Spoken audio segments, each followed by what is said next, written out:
തമ്പുരാൻ നൽകിയിരിക്കുന്ന ബുദ്ധി ശാസ്ത്രജ്ഞന്മാർ ഉപയോഗപ്പെടുത്തിക്കൊണ്ട് അത് വികസിപ്പിച്ചെടുത്തിരിക്കുന്ന മാർഗമാണ്. ഇന്ന് ഫോൺ എന്ന് പറഞ്ഞാൽ എല്ലാറ്റിനും ഫോൺ മതി, എല്ലാറ്റിനും ഫോൺ മതി.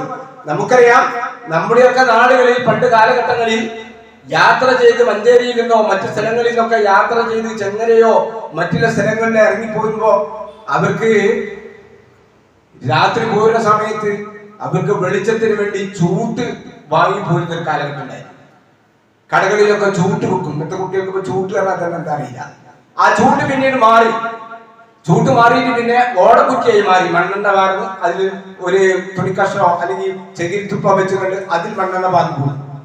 ഇങ്ങനെ ഒരു കാലഘട്ടം. പിന്നെ അത് മെഴുകുതിരിയിലേക്ക് മാറി. നിങ്ങൾ നോക്കി, പിന്നീട് ഗൾഫിൽ നിന്നും ഈ ടോർച്ചുകൾ കൊണ്ടുവരുന്ന കാലഘട്ടം. ഇതൊന്നും ഇല്ലല്ലോ.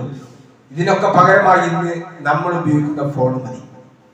ഞാനൊരു ഉദാഹരണം പറഞ്ഞു മാത്രം. എല്ലാറ്റിനും ഇനി ഫോൺ മതി.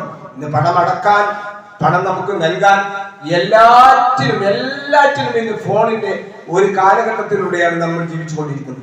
അതുകൊണ്ട് ഫോണുകൾ ഉപയോഗിക്കാത്ത ആളുകൾ ഇന്ന് നമ്മുടെ കൂട്ടത്തിലില്ല. ഇത് പടച്ചോന്റെ അനുഗ്രഹം.